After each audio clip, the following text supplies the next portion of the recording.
The mining ship Baekdu drifted through the dark space between stars. It was a small vessel, old but reliable, carrying 12 crew members and a cargo hold full of rare minerals. Park Do-hyun sat in the engineering bay, fixing a broken water filter, when the alarm started screaming. He dropped his tools and ran to the bridge. Captain Lee was already there, her face pale as she stared at the main screen. A massive warship had appeared from nowhere. It was black and silver, shaped like a curved blade, and it was at least 50 times larger than their little mining ship. "Velthari," Captain Lee whispered. Do-hyun felt his stomach drop. Everyone knew about the Velthari Empire. They controlled 100 star systems. They were warriors, conquerors, and they did not like humans. The two species had fought a brief war 20 years ago. Humanity had survived. Barely. And both sides had agreed to stay away from each other. But here, in unclaimed space, there were no rules. The Velthari ship fired a warning shot. The blast passed so close that the Baekdu shook like a toy. Then a cold voice came through the communication system, speaking in broken but clear human language. "Human vessel. You will stop engines. You will prepare for boarding. Resistance means death." Captain Lee looked at her crew. 12 people, with no weapons, against a Velthari warship. There was no choice. "Do what they say," she ordered. The boarding was fast and brutal. Velthari soldiers poured into the ship. They were terrifying to look at. Each one stood over 8 feet tall, with 4 arms and gray skin that looked like stone. Their eyes were solid gold, without pupils, and they moved with the speed of predators. The crew was forced to their knees. Do-hyun kept his head down, trying not to attract attention. He watched the soldiers search the ship, taking anything valuable. Then, an officer appeared. She was female, wearing black armor decorated with silver symbols. She walked slowly past the kneeling humans, studying each one. When she reached Do-hyun, she stopped. "This one," she said. "Take him separately." 2 soldiers grabbed Do-hyun by the arms and dragged him away. He heard Captain Lee shouting, demanding to know what was happening, but her voice faded as they pulled him deeper into the Velthari ship. They brought him to a white room filled with strange machines. Velthari, in medical clothing, surrounded him. They stripped off his clothes and examined him, like scientists studying an animal. They took blood samples. They scanned his body with devices that hummed and beeped. They measured everything, wrote everything down, and spoke to each other in their own language. Do-hyun did not understand their words, but he understood their tone. They were excited. They had found something important. After hours of examination, they gave him simple gray clothing and brought him to a cell. It was not like a prison. The room was large and comfortable, with a soft bed and clean water, but the door was locked, and armed guards stood outside. For 3 days, Do-hyun waited. They brought him good food. They gave him medicine when he asked, but no one would answer his questions. No one would tell him why he was special. On the 4th day, they came for him again. This time, they brought him to a throne room. Do-hyun had never seen anything so grand. The ceiling was so high he could barely see it. Massive pillars of black stone lined the walls. Thousands of Velthari stood in rows, all watching silently as soldiers marched him down a long red carpet toward a raised platform. On the platform sat a throne made of bones and metal, and on the throne sat the most powerful-looking creature Do-hyun had ever seen. Empress Cathara was ancient. Her gray skin had darkened with age, and golden symbols were tattooed across her face. She had 4 arms like all Velthari, and each hand wore rings of precious metal. Her eyes burned with cold intelligence. She had ruled her empire for 300 years, and she looked like she could rule for 300 more. The soldiers forced Do-hyun to his knees before her. The Empress stood. She was tall, even for a Velthari, and she moved with slow, dangerous grace, She walked down from her throne and circled Do-hyun, studying him from every angle. "Small," she said. Her voice was deep and rough, like stones grinding together. "Soft, weak." Do-hyun said nothing. "But your blood is strong," the Empress continued. "Your genetics are remarkable, pure, adaptable. My scientists tell me that human DNA can bond with Velthari DNA in ways we have never seen before." She stopped in front of him and looked down at his face. "My empire is dying, human. Our bloodlines have grown thin. For 10,000 years, we bred only among ourselves, keeping our race pure. Now that purity is killing us. Each generation is weaker than the last. Our children are born sick. Our warriors grow slower. In another 1,000 years, there will be no Velthari left." The Empress leaned closer. Her golden eyes seemed to look straight through him. "You will save us," she said. "You will marry my daughter. You will give me strong descendants. Your blood will mix with ours and create a new generation of Velthari, stronger than any before." Do-hyun stared at her. He could not believe what he was hearing. They had kidnapped him, examined him like an animal, and now they wanted him to breed with an alien princess, like some kind of farm animal. Something inside him snapped. "No," he said. The throne room went completely silent. Every Velthari in the room turned to stare. No one said no to the Empress. No one had said no to the Empress in 100 years. "What did you say?" Cathara asked softly. Do-hyun looked up at her. His heart was beating so fast he thought it might explode. But he kept his voice steady. "I said no. I am not your property. I am not a tool for making babies. You can kill me if you want, but you cannot command my heart or my choice. That is not how humans work." He added a Korean curse word at the end, one his grandmother had taught him, one that roughly translated to something very rude about the Empress's ancestors. The Empress's eyes widened. Then, slowly, her mouth curved into something that might have been a smile. "Interesting," she said. She raised one hand. Soldiers rushed forward and began beating Do-hyun with armored fists. He fell to the ground, covering his head, feeling bones crack and blood flow. The pain was terrible. But just before he lost consciousness, he heard the Empress speak again. "Take him to the royal chambers, treat his wounds, and tell my daughter to prepare herself. I have finally found someone worthy of her." Do-hyun's last thought, before darkness took him, was that he might have made a serious mistake, or perhaps he had done something very, very right. Princess Yenna received the news while she was training in the combat hall. A servant interrupted her practice, bowing low and trembling with fear. No one liked bringing bad news to the princess. "Your mother commands your presence," the servant said. "She has found you a husband." Yenna lowered her blade. She was tall and strong, even by Velthari standards. Her gray skin was marked with scars from dozens of battles. She had commanded warships since she was young. She had conquered 3 planets for the Empire. She was not the kind of woman who needed a husband chosen for her. "Who?" she demanded. The servant swallowed nervously. "A human, princess." For a long moment, Yenna did not move.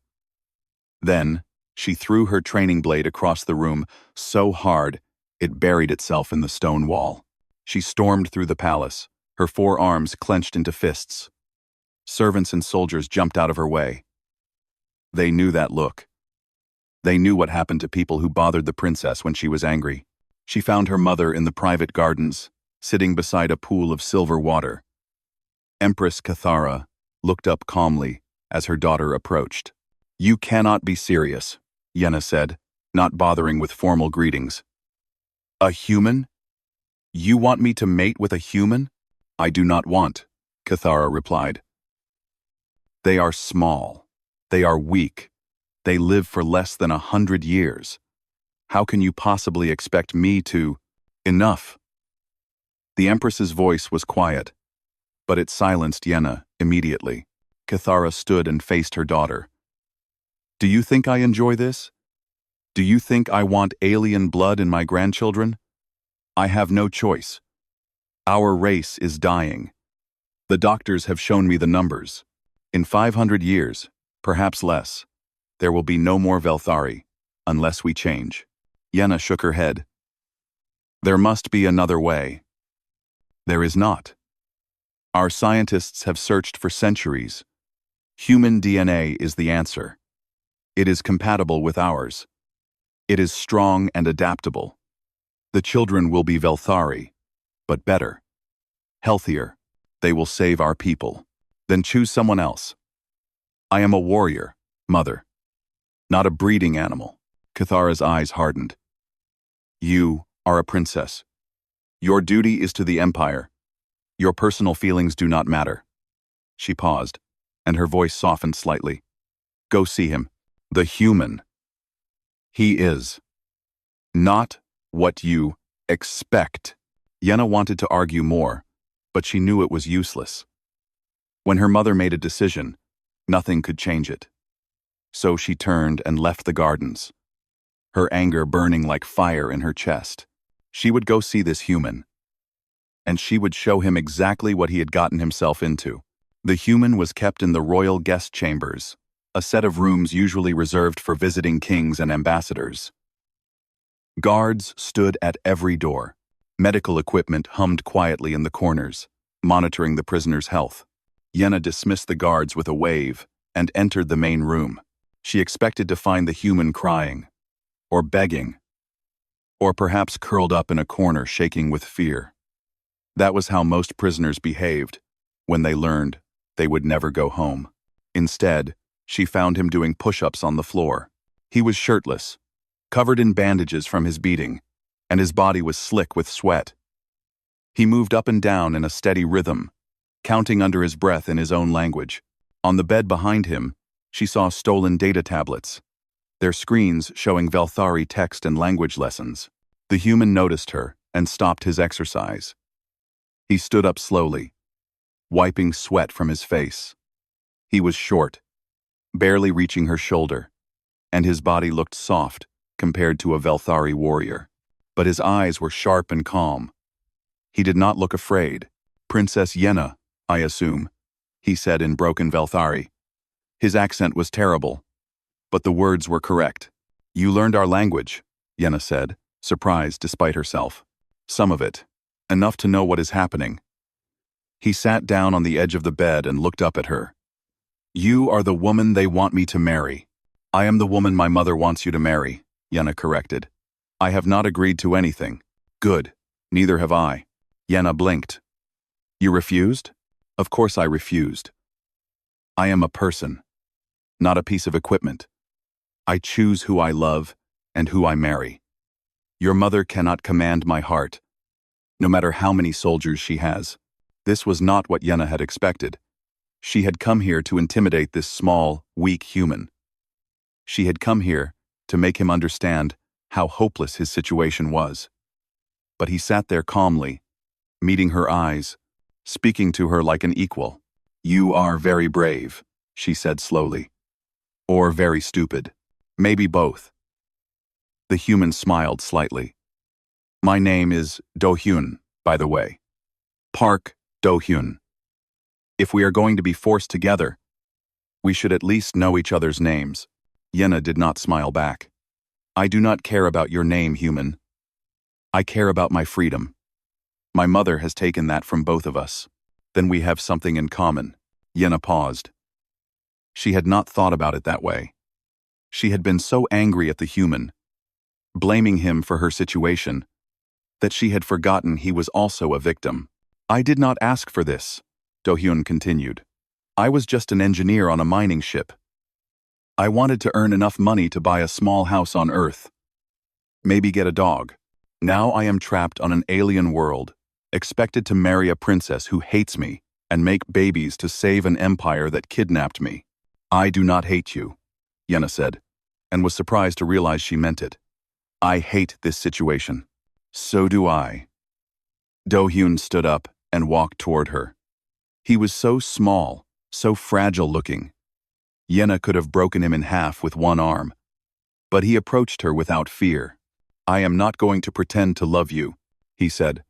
"I am not going to play along with your mother's plan just because she threatens me. But I am also not your enemy. We are both prisoners here. Maybe we can help each other." Yenna studied him carefully. His face was honest. His eyes held no tricks. "What do you propose?" she asked. "First, tell me everything about Velthari politics, about your mother's enemies, about the people who might want to stop this marriage."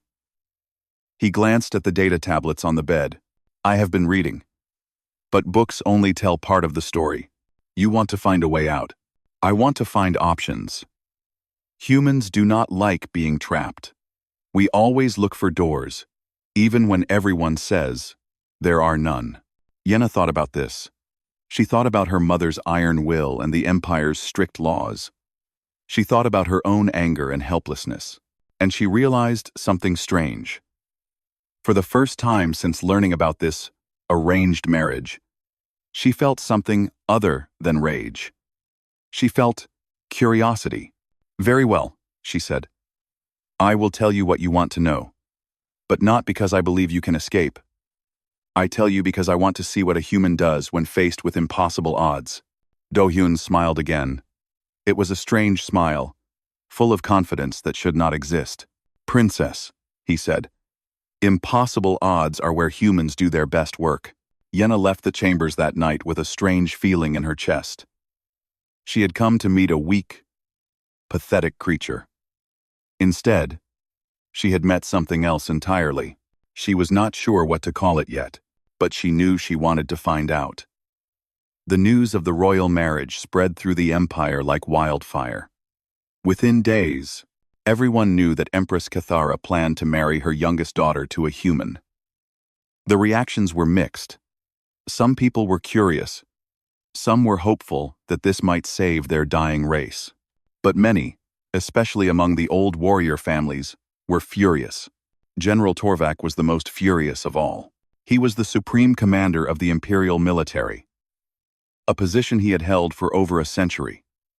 He was massive even by Velthari standards, with arms thick as tree trunks and a face covered in battle scars. He had served the empire his entire life. He had watched Yenna grow from a child into a warrior. He had always assumed that one day, when the time was right, he would ask the Empress for permission to court her daughter. Now some human animal was going to take what should have been his. Torvak requested a private meeting with the Empress. He knelt before her throne, his voice carefully controlled, and made his argument. "Your Majesty, I beg you to reconsider this decision. The bloodlines of our noble houses have remained pure for 10,000 years. To mix them with human blood would be an insult to our ancestors. It would weaken the empire. It would make us a laughingstock among the other species of the galaxy." Cathara listened patiently. "I understand your concerns, General. But the science is clear. Our bloodlines are not pure. They are dying. The human's genetics offer a chance for survival. There must be another way." "There is not. I have made my decision. There. There. There. Torvak's jaw tightened. He had expected this answer. He had prepared for it.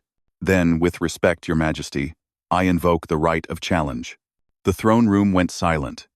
Even Cathara's golden eyes widened slightly. The right of challenge was an ancient law, rarely used but never abolished. It allowed any citizen of the empire to contest a royal decision through trial by combat. If the challenger won, the decision was reversed. If the challenger lost, they forfeited their life. "You would risk death over this?" Cathara asked. "I would risk anything to protect the purity of our empire," Torvak replied. "I challenge the human to single combat in the great arena. If I win, the marriage is cancelled and the human is executed. If he wins," Torvak smiled coldly, "but he will not win." Cathara sat back on her throne. Her face showed no emotion, but inside she was calculating rapidly. She could not refuse the challenge without appearing weak. The old laws were sacred. If she ignored them, she would lose the support of the military and the noble houses. But if she accepted, Do-hyun would almost certainly die. No human had ever defeated a Velthari warrior in single combat.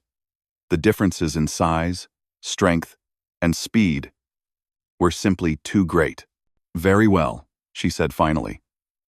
The challenge is accepted. The combat will take place in 7 days. Torvak bowed deeply, satisfaction gleaming in his eyes. Thank you, Your Majesty. I will make the human's death quick, a mercy he does not deserve. He turned and left the throne room, already imagining his victory. Cathara waited until he was gone, then summoned her daughter.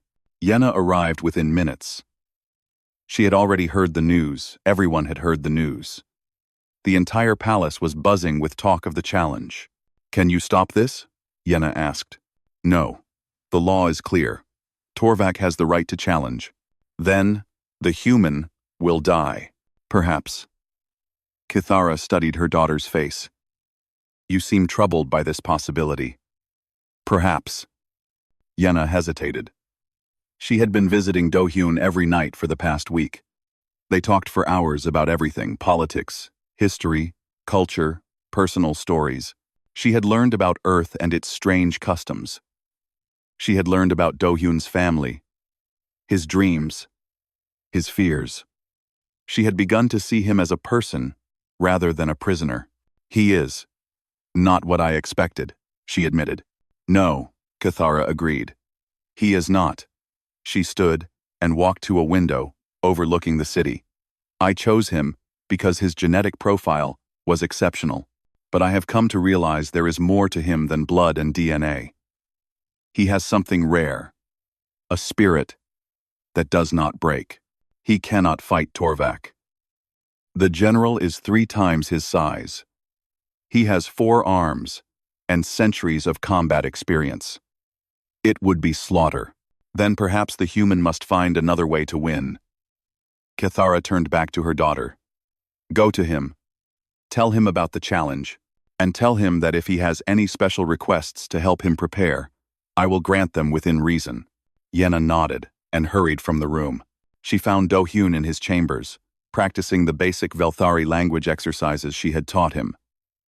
When she told him about the challenge, his face went pale. For the first time since she had met him, he looked truly afraid. Trial by combat, he repeated. Yes, in 7 days. Do-hyun sat down heavily on the bed. He was silent for a long time, staring at the floor. Yenna watched him, expecting him to panic, to cry, to beg for help. Instead, he started asking questions. Tell me about General Torvak. What kind of fighter is he? What weapons does he prefer? What are his habits, his patterns, his weaknesses? He has no weaknesses, Yenna said. He is the greatest warrior in the Empire. Everyone has weaknesses. They might be small. They might be hidden. But they exist. Do-hyun looked up at her. I am an engineer. Yenna, I fix broken machines by understanding how they work. I find the weak points, and I apply pressure in exactly the right places. People are not so different from machines. You cannot engineer your way out of a sword fight. Maybe not, but I can try. He stood up and began pacing the room. Your mother said she would grant reasonable requests. I need access to the ship's engineering bay. I need information about the arena, its layout, its systems, its equipment, and I need you to keep visiting me. Keep telling me everything you know about Torvak and Velthari combat. Yenna shook her head. This is madness. You should use these 7 days to make peace with your death, not chase impossible plans. Do-hyun stopped pacing and looked directly at her. His fear was still there. She could see it, but there was something else now. Determination, stubbornness, a refusal to give up that seemed almost foolish. There is a saying among my people, he said. When faced with certain death, a human does not lie down and wait. A human builds, thinks, and fights until the very last moment. Because sometimes, not always, but sometimes the impossible becomes possible. He reached out and took her hand.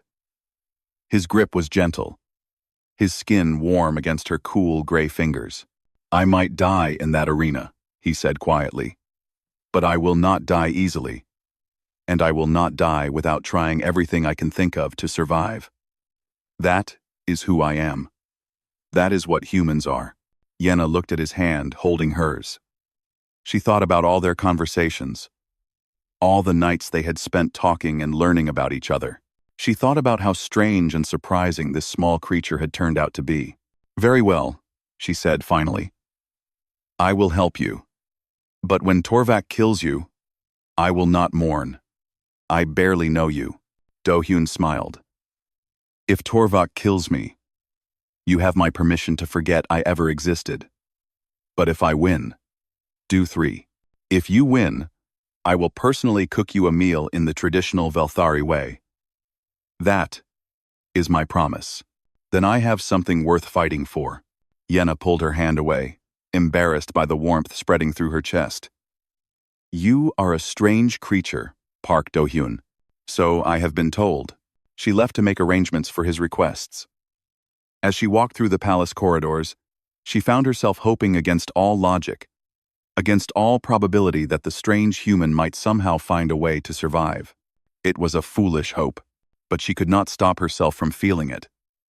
The engineering bay of the Imperial Palace was a massive space, filled with advanced technology that humans had never dreamed of. Machines hummed and glowed with energy. Robots moved on silent tracks, carrying materials and tools. It was here that Velthari scientists built the weapons and ships that had made their empire powerful. And it was here that Park Do-hyun spent most of his final week alive. The Empress had granted his request, though she did not understand it. What could a human engineer possibly do in 7 days that would help him defeat a Velthari warrior? But she was curious. And curiosity was a weakness she had never been able to overcome.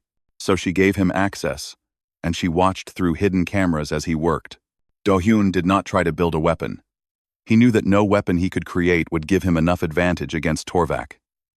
The general was too fast, too strong, too experienced. In a straight fight, Do-hyun would be dead in seconds. So, he decided not to fight straight. First, he studied the arena. Yenna had brought him complete blueprints, the layout of the fighting floor, the positions of the viewing platforms, the locations of every system and machine. He spent hours memorizing every detail, asking questions about things that seemed unimportant. "Why do you care about the gravity plating?" Yenna asked on the 3rd night. "It is just basic equipment. Every building has it. Because gravity is a force," Do-hyun explained. "And forces can be changed." He showed her what he had discovered.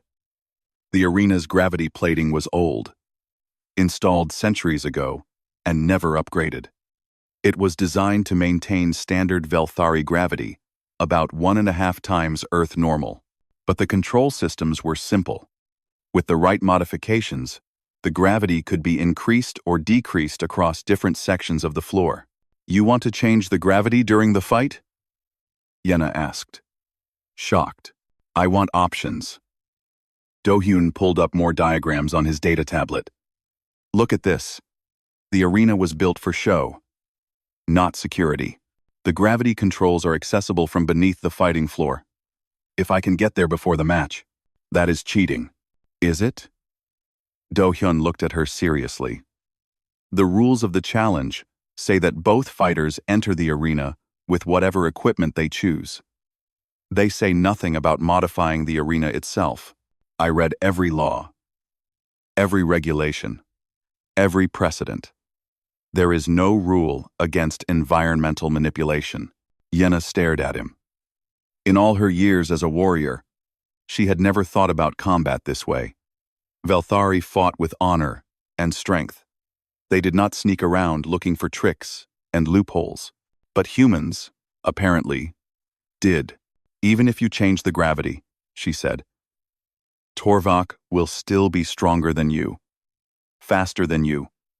He has 4 arms, and you have 2. He will adapt. He will try to adapt. Do-hyun agreed. But adaptation takes time. Velthari bodies are designed for your normal gravity. If I suddenly triple the weight pressing down on him, his muscles will work against themselves. His speed will drop.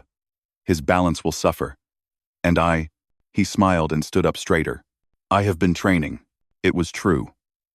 Every morning, Do-hyun strapped weights to his body and exercised for hours. He ran, climbed, jumped, and rolled until his muscles screamed. He was conditioning himself to move under heavy gravity, building the endurance he would need to survive. You are preparing yourself to fight in conditions that would crush a normal human, Yenna realized. I am preparing myself to survive long enough to win. Yenna shook her head slowly. I underestimated you, Park Do-hyun. I thought you were soft and weak. But you are something else entirely. Rupert. I am just an engineer, Do-hyun said. I solve problems. And General Torvak is a problem that needs solving. Over the following nights, Yenna found herself visiting Do-hyun more and more. She told herself it was to help him prepare. She told herself she was just answering his endless questions about Velthari combat techniques, about Torvak's fighting style, about the customs and rituals of the arena. But the truth was more complicated. She enjoyed talking to him. She enjoyed the way his mind worked, always looking at things from unexpected angles. She enjoyed his strange human humor and his quiet confidence.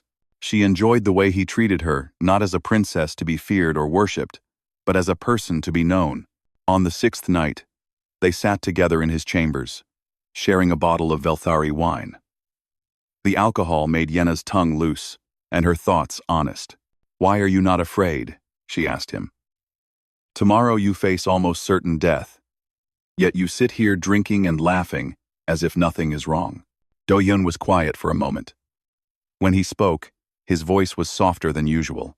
I am afraid, he admitted. I am terrified. When I close my eyes, I see Torvak cutting me apart. I imagine the pain, the fear, the moment when everything ends. He took a long drink of wine. But fear is not the same as surrender. Humans learned that lesson long ago. What do you mean? We are not a strong species, Do-hyun said. We cannot run fast or see far. We have no claws, no fangs, no armor. On our planet, we were surrounded by predators that should have eaten us to extinction. He smiled slightly. But we survived. We built tools. We created fire. We worked together. We looked at impossible situations and refused to accept them. He turned to face her, his dark eyes meeting her golden ones. I might die tomorrow, Yenna, but I will die fighting. I will die trying. And maybe, just maybe, I will find a way to win. Because that is what humans do. We do not accept fate. We change it. Yenna felt something shift inside her chest. She had spent her whole life around warriors who boasted about their strength and skill. But Do-hyun's quiet courage was different. It was deeper. It was real. You are a strange creature, she said softly. So you keep telling me. They sat in silence for a while, watching the stars through the window. Then Yenna did something she had not planned. She reached out and took his hand. If you survive tomorrow, she said, I think I would like to know you better. She made. Do-hyun squeezed her fingers gently. If I survive tomorrow, I would like that too. They stayed like that until dawn, holding hands and talking about nothing important. When Yenna finally left to prepare for the day ahead, she paused at the door. Good luck, Park Do-hyun. Thank you, Princess Yenna. She walked away with tears in her eyes, hating herself for caring about this foolish, brave, impossible human. In his chambers, Do-hyun watched her go. Then he turned to face the morning light streaming through the window. Today he would fight. Today he would probably die. But he was ready. He had done everything he could. He had planned and prepared and trained. He had found the weak points in the problem. Now, he just had to execute. He thought about Earth, about his family, about the small house with a garden that he had always wanted. Then, he pushed those thoughts aside and began his final preparations. The arena was waiting, and Park Do-hyun was not the kind of man who kept his enemies waiting. The Great Arena was the oldest structure in the imperial capital. It had been built thousands of years ago, in the early days of the Velthari Empire, and it had seen countless battles. Kings had died here. Rebellions had been crushed here. The fate of entire planets had been decided within its ancient walls. Today, it was packed with spectators. Every seat was filled. Millions more watched through broadcast screens across the empire. Everyone wanted to see the human who had dared to refuse the Empress. Everyone wanted to see General Torvak tear him apart.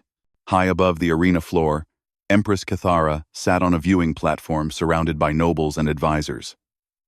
Princess Yenna stood beside her mother, her face carefully blank, her heart's beating too fast. "You care about him," Cathara observed quietly, so only her daughter could hear. "I respect him," Yenna replied. "That is all. Perhaps we shall see what remains of that respect after today." The drums began to beat. The crowd fell silent. Two gates opened on opposite sides of the arena. From the east gate came General Torvak. He walked slowly, savoring the moment, his massive body gleaming with ceremonial oil.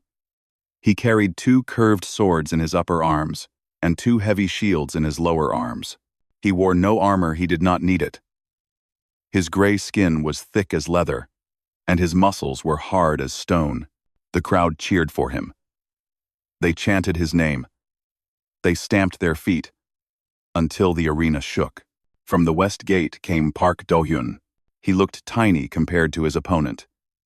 He wore simple clothes and carried no visible weapons, just a small tool belt around his waist.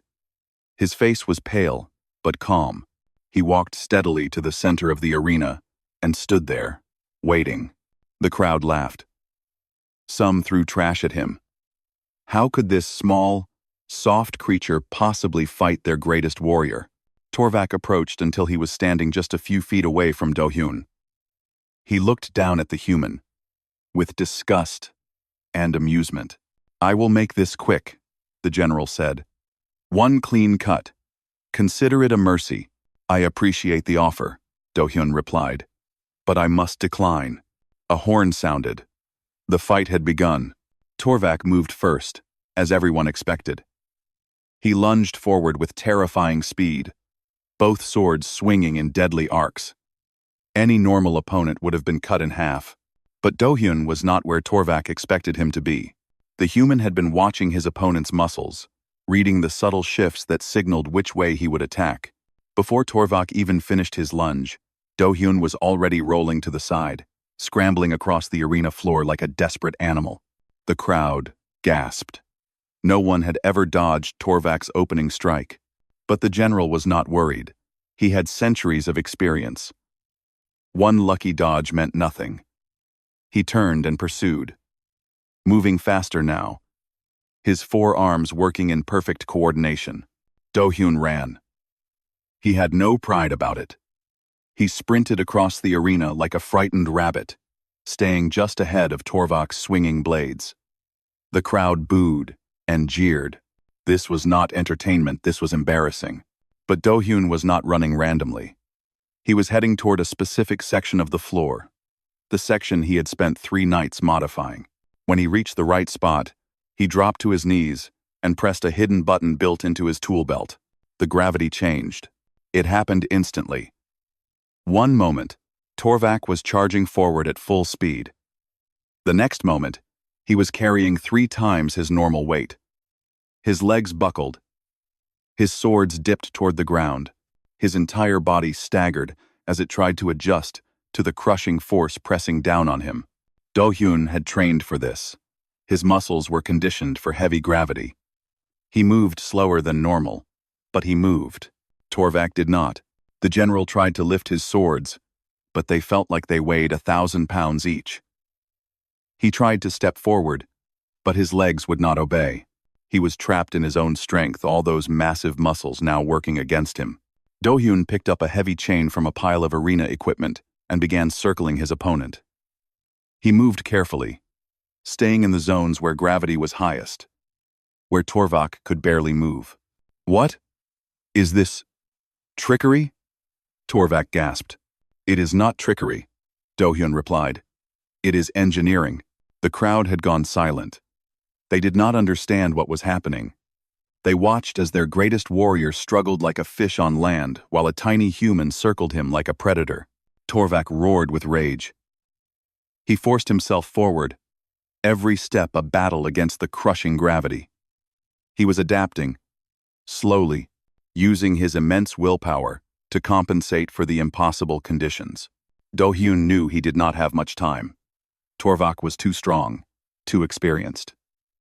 Even with the gravity working against him, the general would eventually break free and tear Do-hyun apart. So Do-hyun did something no one expected. He attacked. Not with fists or weapons, he knew he could not hurt Torvak that way. Instead, he attacked with the chain.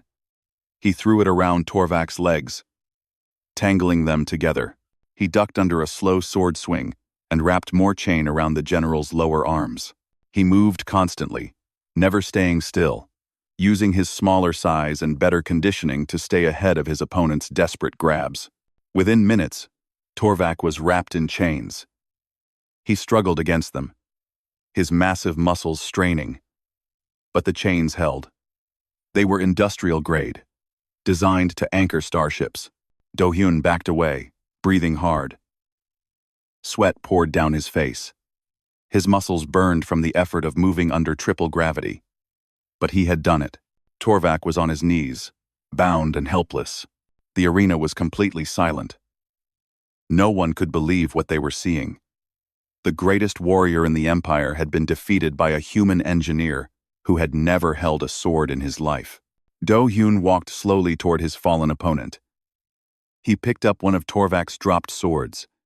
It was so heavy he could barely lift it, and held the blade to the general's throat.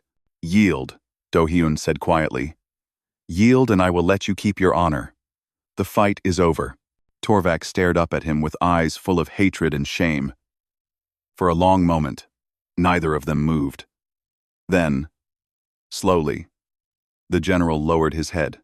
"I yield," he whispered. The horn sounded 3 times the signal for surrender.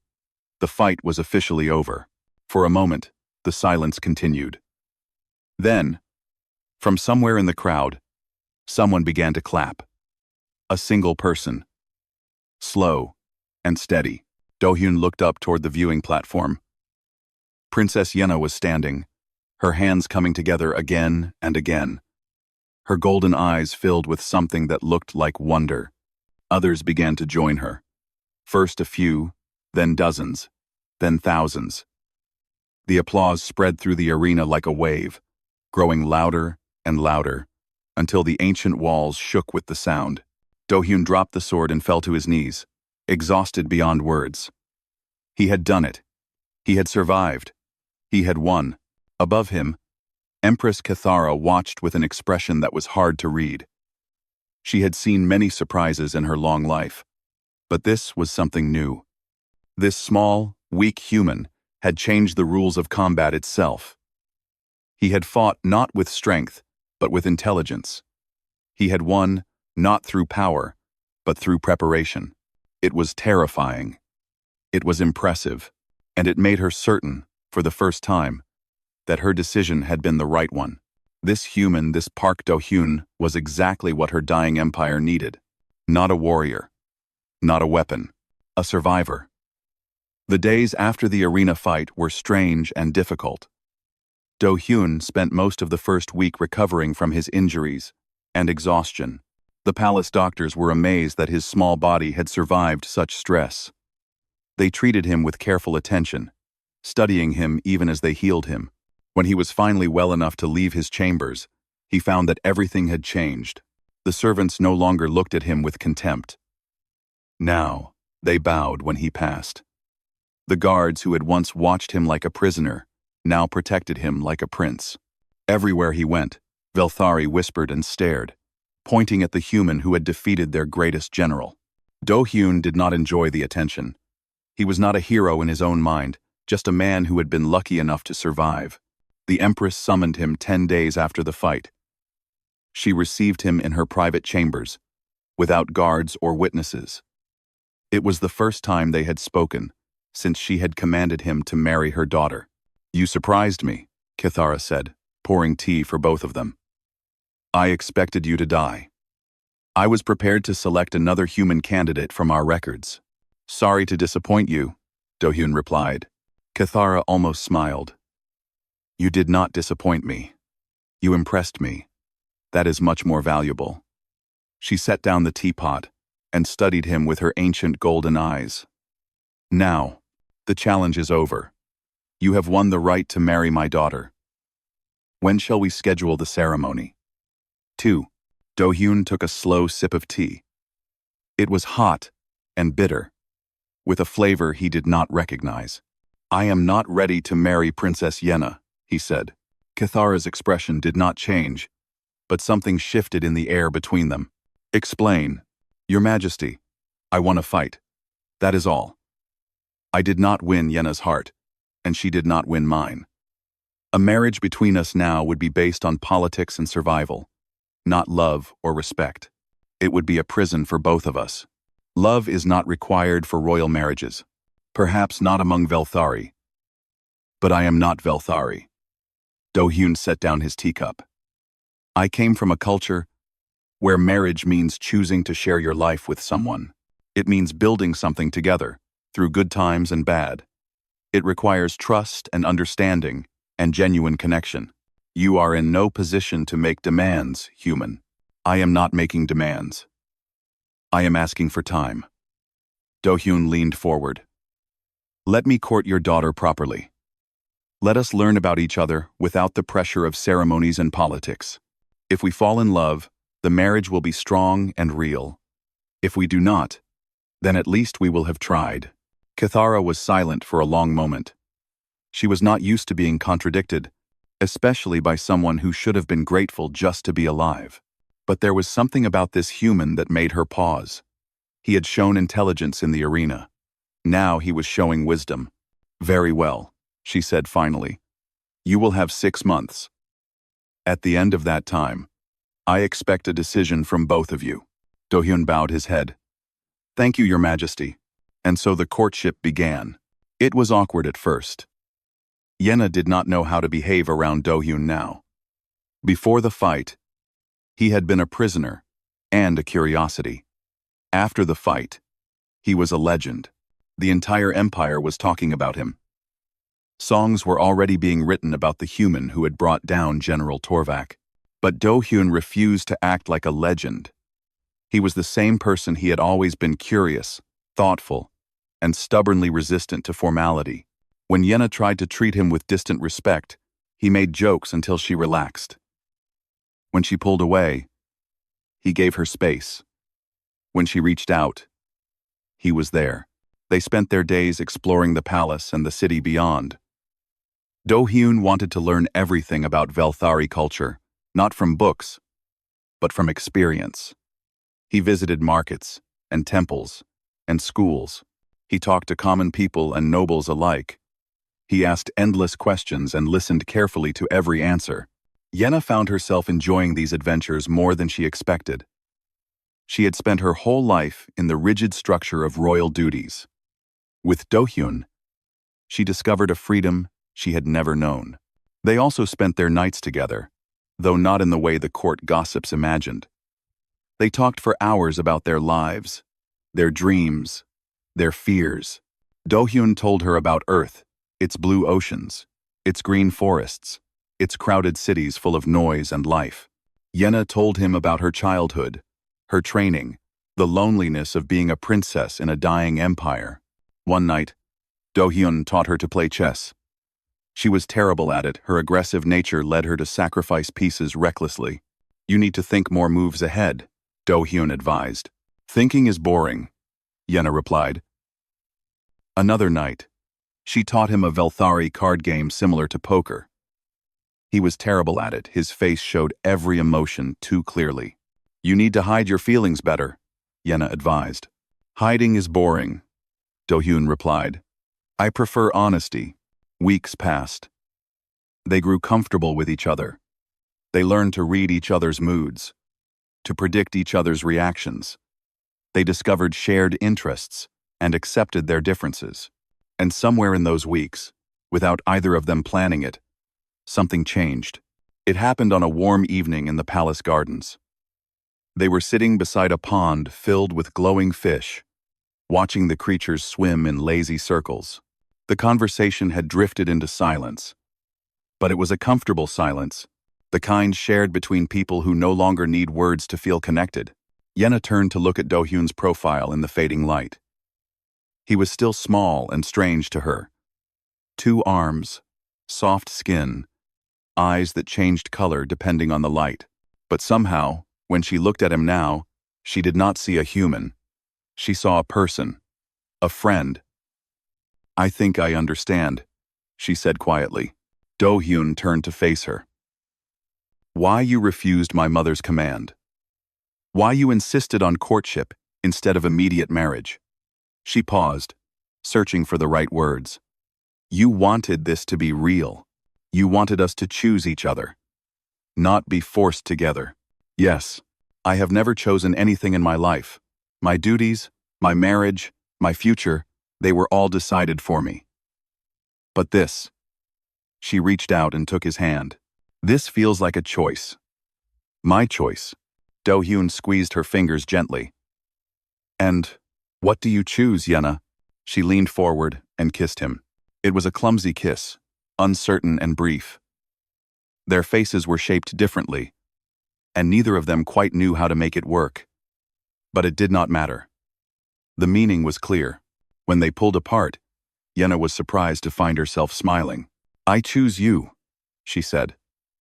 Strange, stubborn, impossible human. I choose you. Do-hyun smiled back, his dark eyes warm in the evening light. And I choose you, princess. Proud, fierce, terrifying Velthari. I choose you too. They sat together by the pond until the stars came out, holding hands and planning a future neither of them had expected. In her chambers, Empress Cathara watched through her monitors and allowed herself a rare moment of hope. Perhaps her empire would survive after all. Perhaps the human had been exactly right. Love was stronger than commands, and choice was more powerful than force. The wedding of Princess Yenna and Park Do-hyun was the largest celebration the Velthari Empire had seen in 300 years. Millions gathered in the capital city. Billions more watched through broadcast screens across 100 star systems. Ships from dozens of alien species arrived to witness the historic event, the first marriage between a human and Velthari royalty. Not everyone was happy. Traditionalists protested in the streets. Old noble families refused to attend. General Torvak, stripped of his command after his defeat, watched from exile with bitter hatred in his hearts. But these voices were drowned out by the celebrations. The ceremony took place in the ancient Temple of Stars, where Velthari emperors and empresses had been crowned for 10,000 years. Do-hyun stood at the altar in formal clothes that combined human and Velthari styles dark fabric with silver symbols embroidered across the chest. He looked nervous but happy, his eyes fixed on the temple doors. When Yenna appeared, the crowd fell silent. She was beautiful in a way that transcended species. Her gray skin had been painted with golden ceremonial markings. Her 4 arms were adorned with bracelets of precious metal. Her dress was made of flowing white fabric that seemed to glow in the temple's light. But what struck Do-hyun most was her smile. It was real. It was bright. It was meant only for him. She walked down the aisle toward him, and he felt his heart swell with an emotion that needed no translation. The ceremony itself was long and complicated, filled with ancient rituals that Do-hyun had spent weeks memorizing. He spoke his vows in Velthari, his accent still imperfect, but his meaning clear. Yenna spoke her vows with a strong voice that carried through the entire temple. When the final blessing was given, they turned to face the crowd. Empress Cathara stood and raised her arms.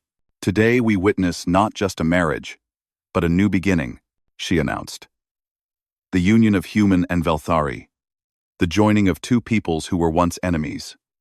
Let this day mark the start of a new era for our empire." The crowd erupted in cheers. Music filled the air. Celebrations spread through the city and beyond. But the wedding was only the beginning. Do-hyun's first act as a member of the royal family was to negotiate the release of his former crewmates from the Baekdu. They had been held in labor camps since their capture.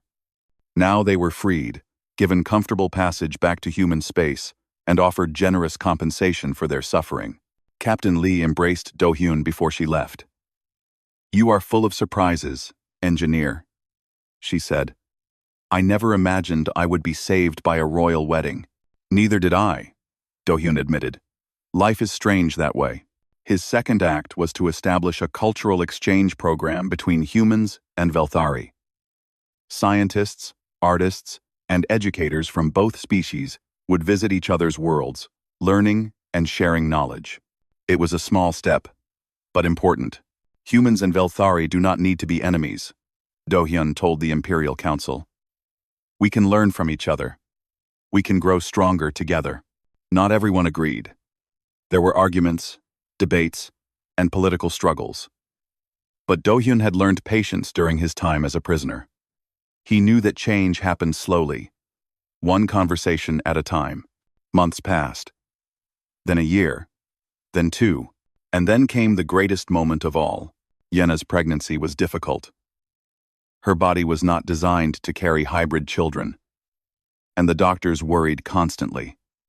But she was strong, stronger than anyone expected, and she refused to show fear.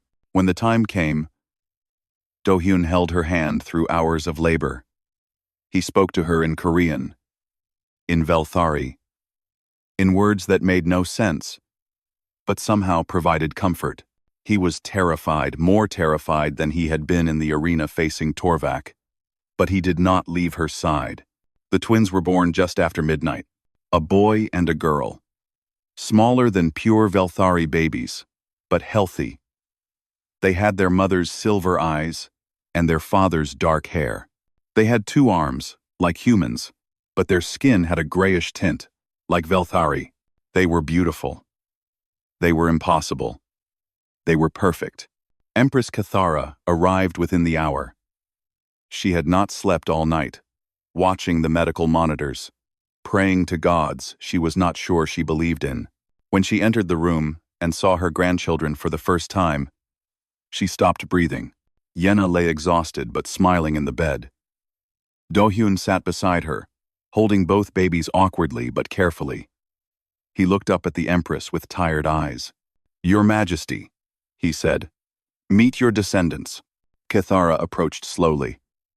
She reached out with trembling hands and touched the babies' faces. They were warm. They were real. They were alive. She wept.